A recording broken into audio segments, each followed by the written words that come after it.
Hey everyone, this is Laura with Laura Gadenic Astrology, and I'm here to give you the astrology for the week of July 27th through August 2nd.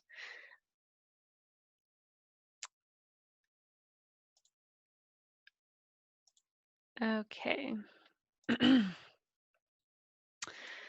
So we have quite a lot going on this week astrologically.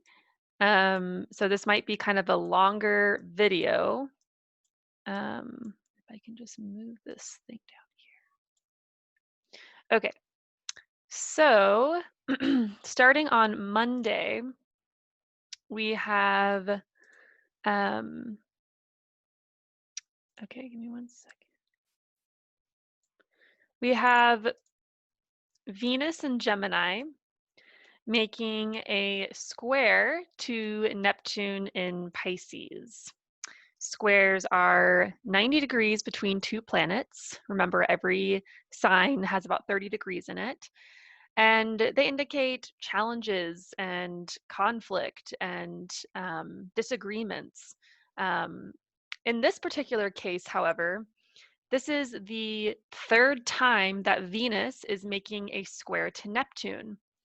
The first time was when Venus was still moving in a direct motion on May 3rd.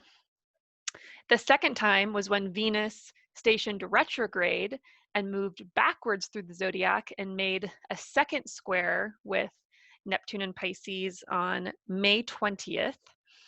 And the third time is today, on Monday, the 27th. And also, we would have been feeling this Venus square Neptune for most of the month of May. So those two dates are kind of the pinnacles or the exact dates of the squares, but we would have felt it pretty much like the whole month of May, maybe like May 1st to like May 25th, because when Venus moves retrograde, she moves, or when she's stationing, when any planet is stationing, they move really slowly. So think back to the month of May, and particularly those two dates. Maybe something more important happened on those dates, but just in between that time frame, think back to what was happening then with regards to relationships, with regards to how you were feeling in terms of how happy you were, how joyful you were things. I mean, obviously that was like we were still in lockdown from the coronavirus. So, it's clearly not like a super happy time for anyone, I wouldn't think. I mean, unless you're an anomaly and it might have been a really great time for you. But just try to think back around that time, given the circumstances of coronavirus, like that's just kind of a backdrop. Um, and kind of think about what was happening with regards to relationships, what was happening with regards to doing things you like to do, what was bringing you joy at that time. Venus, of course, is the planet of relationships, of love, of beauty, of what brings us joy, what we love. It's kind of the spice of life, right? Neptune is a planet of our dreams, our what inspires us. It's also a planet of our illusions, what deceives us. It's the planet of rose-colored glasses, not seeing things super clearly, seeing things in their potential, right? Seeing things for what they could be, but not really as what they are now, or maybe living in an illusion. So, these themes are coming back up, right? Um, Especially with a square, usually with a square, the more kind of challenging aspects of Neptune come up. And this is kind of with regards to relationships, right? So, feeling deceived in relationship, or with, what you thought was bringing you a lot of satisfaction and joy, or feeling disappointed, like thinking, maybe back in May, thinking this is it. This is, this is my person. This is my thing. This is my passion. This is my spark in life, right? This is what brings me true happiness. And the square indicating a disappointment, or feeling like you've lost that, or feeling like that you've been disillusioned, or maybe you were illusioned at the time and you're now becoming disillusioned, or in this process of being disillusioned. Um, Yeah, recognizing the rose-colored glasses. This is the third final square, so this is kind of a time to resolve all of what was going on back in May, a time to kind of wrap up um, and bring to a close those particular issues.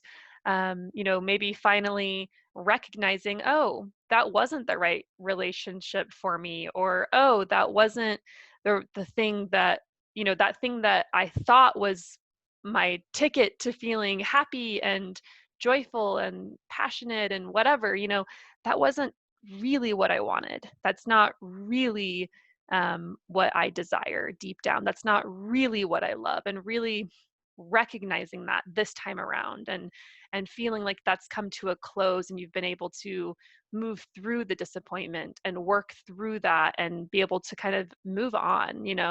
um, yeah, so this has been this has been a process for the past couple of months, and it's finally coming to a close, which is um, I'm excited for. I don't know about you, but I don't really like to feel disillusioned or disappointed or um, like I'm not seeing things clearly. It's not like the best feeling in the world, but it happens to everyone. And of course, this is going to be happening to you in wherever this is happening in your chart. It depends on what house this is happening in for you, and that'll bring more specific topics to the table and make it a lot more clear.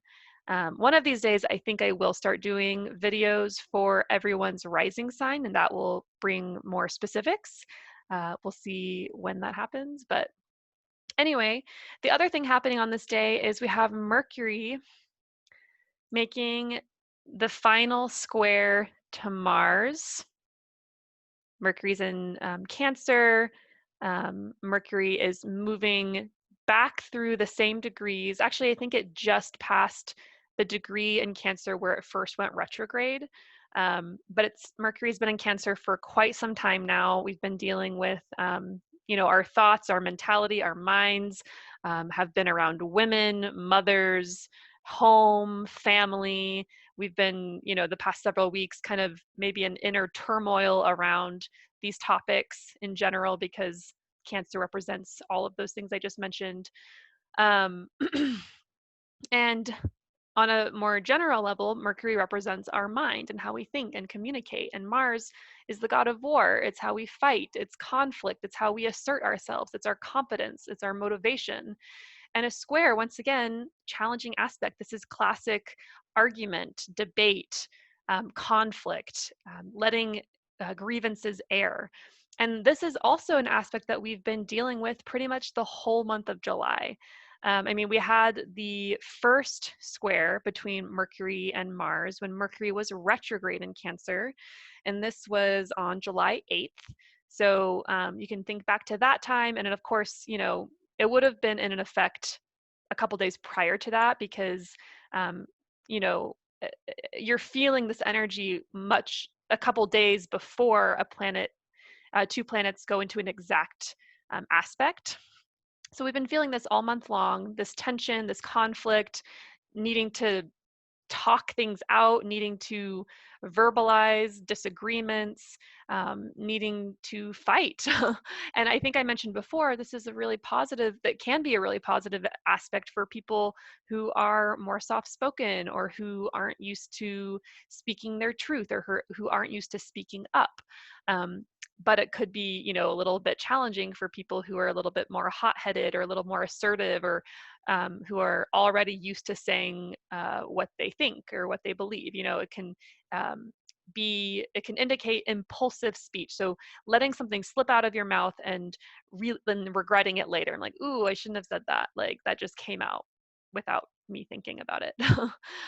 So there's a lot of potential with this aspect for hurt, for feeling hurt, for hurting others. There can be, truth speaking, but truth speaking can be hurtful. It can be sometimes too direct, sometimes not um, sensitive enough. And so, and Mercury's in a really sensitive sign of Cancer. Cancer is ruled by the moon, and the moon rules over our emotions and what we need to feel safe and secure.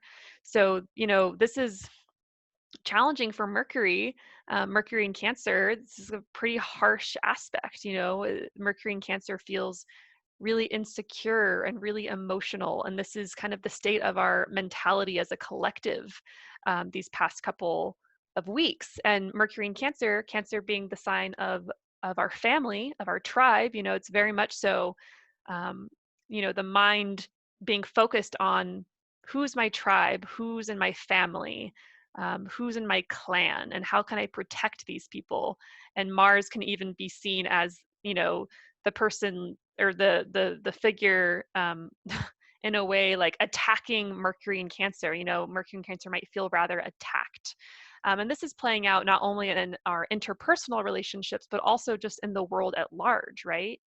Um, so yeah, lots to think about. Um, let's see. So this is once again the final resolution to this, to these conflicts, these verbal conflicts that we've been having over the past couple of weeks with whoever that is for you. It could be in a relationship. It could be with coworkers, a boss, with your. I mean, more specifically, it's probably related to relationships, to home and family, like where you live, and to family, or to even mother. Cancer rules over the mother. So, um, I think I talked about this a couple days or a couple weeks ago as well. It could represent, Mercury could represent one person really wanting and valuing security and safety, and Mars and Aries representing the other, which is independence and um, doing things their own way and not negotiating and kind of wanting to separate away, right? Um, yeah, so final chance to air grievances, to tie up loose knots, to kind of wrap up this conflict, um, to get it all out, express emotional upsets. Just be careful how you do it and be sensitive to other people's emotions, because this is a tough aspect. So oops, I forgot to animate. Oopsies.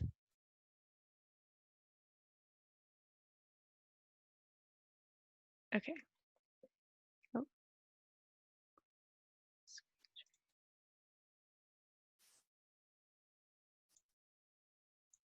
sorry about that. Um, okay, so the next thing that's happening is on Thursday. We have Mercury in Cancer making an opposition to Jupiter in Capricorn. The sun just made this aspect. I think it was either last week or the week before. So kind of similar themes coming up there. Um, Mercury, of course, representing our mind, our mentality, our beliefs, how we speak and communicate with others. And Jupiter is our beliefs. I mean, Jupiter is a lot of things, but with this opposition, some of the more negative qualities of Jupiter can come out. This can be arrogance, expressing arrogance, or wanting to um, um, thinking that you're right and not really seeing another person's point of view, being really subjective. You could get into kind of a verbal situation with someone, or maybe a debate of some kind, and just feel, I mean, it could be a little frustrating, right? It's like maybe you're the one that's being arrogant and thinking that you're right, or the other person is, right? Either way, or both people, either way, it's a frustrating situation. Jupiter is a planet all about grand ideas, big thinking, the big picture. And so, this could be a time of grand thinking, of thinking of the possibilities, of what could be, but it not really being realistic. There can be an element of over promising here, Jupiter believing that we can do everything, we can squeeze it all in, but then, over committing yourself, over promising. Definitely not a day to do detailed tasks or detailed mental tasks. So definitely no editing or writing, if you have to like be very precise and clear, probably don't sign any contracts on this day. Could be a good day for writing like poetry or creative writing, or doing something more that doesn't require detailed thinking. Um, but yeah, definitely try to stay open to others' point of view at this time. I mean, and I don't think this aspect is going to be too bad, because at the same time, or on the same day, Mercury is making a trine to Neptune. Trines are more positive and flowing and provide opportunity. And at the same time that Mercury is making a trine to Neptune, Neptune is making a sextile to Jupiter. So Neptune is kind of breaking up this opposition between these two planets, kind of making it a little bit easier, and maybe even bringing more of the positive qualities that these two planets have to offer without them being in too much conflict. So once again, Neptune represents our dreams, rose-colored glasses, how we want to see the world, potential. It's spirituality. So this aspect definitely involves inspired thinking. There's that thinking of the big picture, and this is a pretty dreamy day, to be honest. It's a pretty dreamy aspect. Definitely not good for detailed work, but good for creativity. Good for, like I said before, writing poetry, inspired thinking, dreaming, being tapped into your emotions and intuition, and really being able to make decisions from that place, not from so much of a logical perspective, but from a more imaginative and inspired and intuitive perspective. Um, there could be a big focus on higher learning, or kind of focusing on more of the higher aspects of life, like philosophy, spirituality, religion, thinking more of those big picture um, things in life, and not so much the everyday details. Um, Focus on spiritual truths. Once again, what inspires you. So really a good day um, to focus on all of those things, and try not to overschedule yourself, or to overpromise, or to have too much work to do. Like, don't try to be productive on this day. It's definitely not the day for productivity.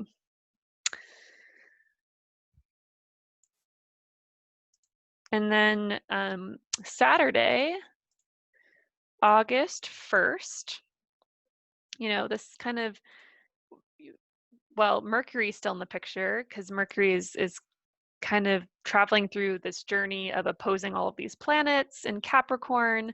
This time on Saturday, Mercury will be opposing Pluto. Um, and, there is still this trine, it's within 3 degrees. There's a trine that's kind of breaking up the opposition again. So it could be, once again, more of the positive qualities of this aspect. But in general, let's just think about just the opposition without Neptune involved. Kind of bringing back up that arrogance, or thinking you're right, from the Mercury opposition to Jupiter. Similar themes here with Pluto, right? This could turn into even feeling a little bit overpowered by someone, maybe in a verbal debate or argument, feeling like you're being convinced of something, or convinced of a truth per se, that doesn't maybe quite feel right to you. I don't know if you've ever experienced that, where it's kind of a tactic of manipulation, where someone is saying something or trying to convince you of something, and they're claiming that it's the truth, and it kind of makes sense, but it doesn't feel right inside. Like, it feels like there's confusion, and it's like confusing. Like, honestly, whenever you feel internal confusion when someone is saying that something is right or is the truth, that's a red flag. It's definitely not the whole truth. They might be speaking to some partial truths, but definitely be skeptical of that, in my personal experience. Um, this could turn into a conflict of wills. Pluto wants power and control, and in general is considered kind of a stronger influence than Mercury. Mercury is more of a neutral influence, and um, you know, signifies being able to see multiple perspectives. But, with Mercury and Cancer, the perspective is very personal, it's very emotional, it's very subjective. It's not as um, logical or kind of clear cut. It's more based on our own personal, emotional, lived experience in our bodies. And so, this could also represent, Mercury could represent one person while Pluto represents another, potentially in some kind of debate or argument, or like I said, someone trying to convince you of a truth, right? That would be Pluto. And, the Mercury and Cancer person is more focused emotionally or more focused internally, and it could be kind of this dynamic of um, internal emotional focused person versus kind of colder logical, like this is the truth, overpowering type of energy. So be aware of mental manipulation during this time, mental control, power plays.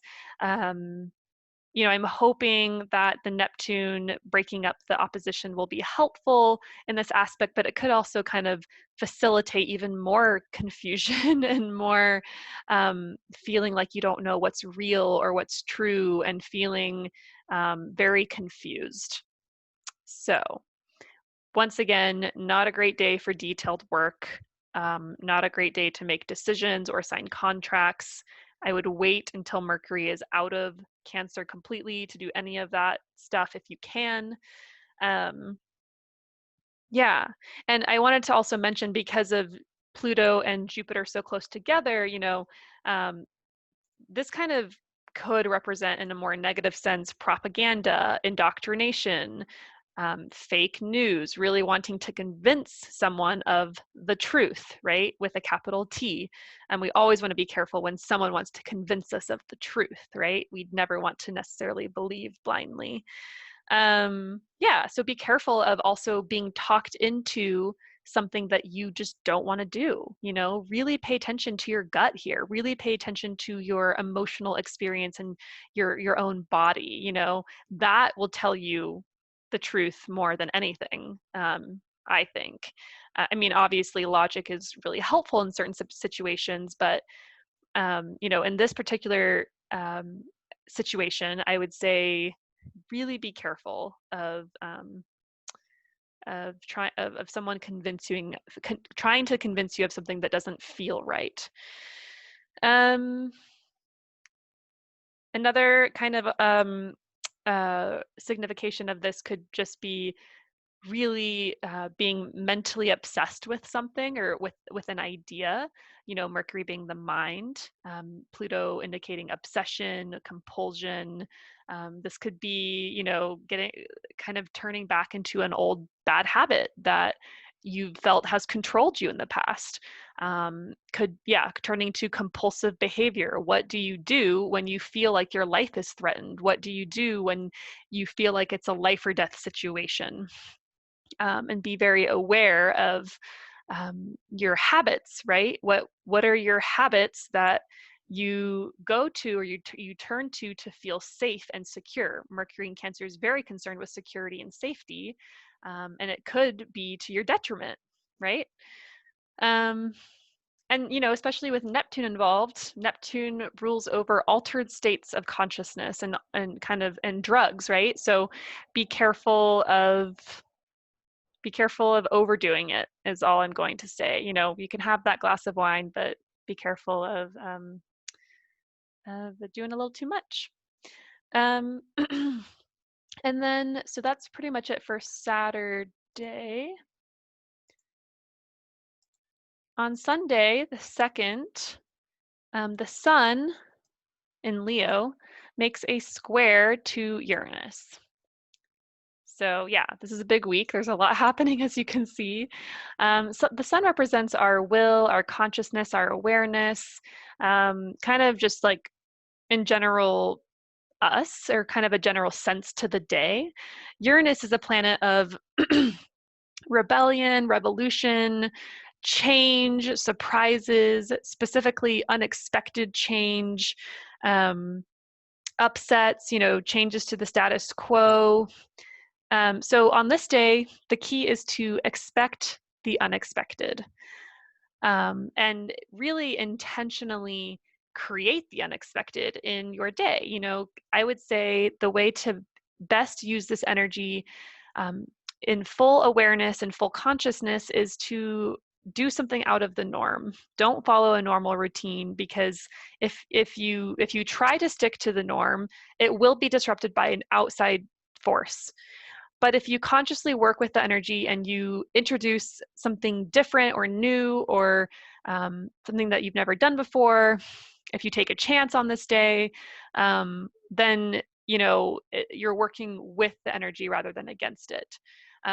There's definitely a uh, possibility of feeling really stuck and restricted on this day, and this signifying a need to break free, a need to separate, to go your own ways, a need to rebel, to break free, to be independent.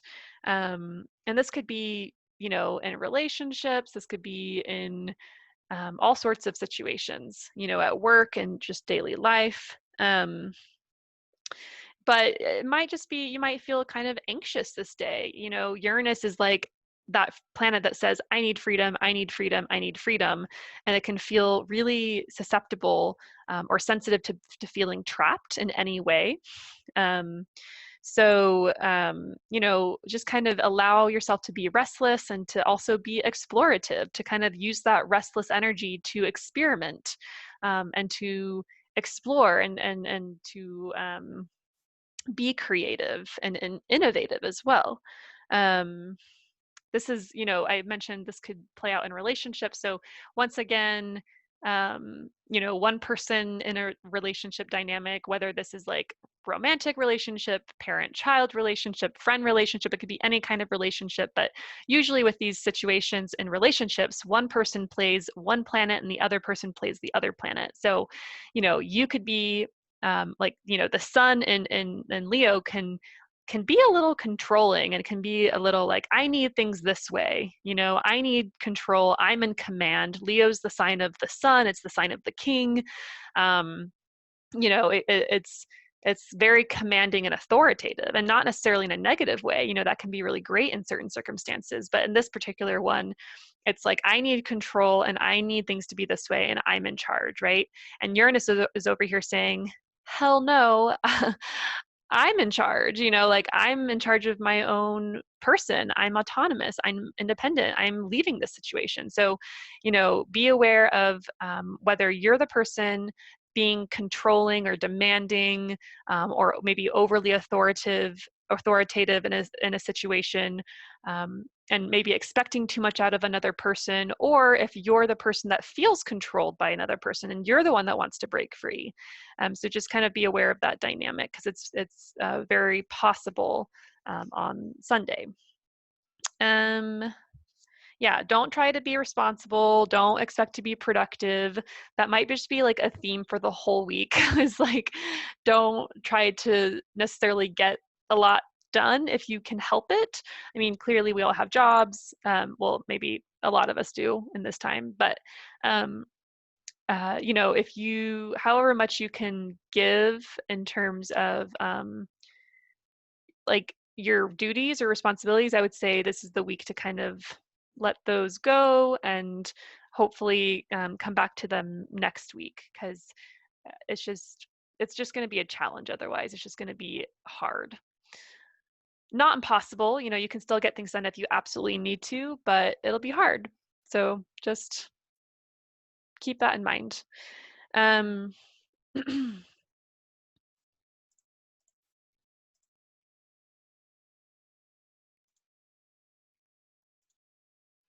All right. Well, that's the astrology of the week, and I'd love to know how it goes for you guys. If you feel like commenting, that always helps me learn and grow as an astrologer. And I hope, there's kind of a lot going on this week and a lot of more challenging stuff, but I know we can all make it through, and that's kind of just the process of life, is going through hard things and making it work and working with the energy at hand. And that's something that astrology can give us, is a heads up as to what influences are underway and what influences are coming up, and how we can work with the energy, even if they're more challenging. So I hope you have a great week, and I'll be back next week. Bye.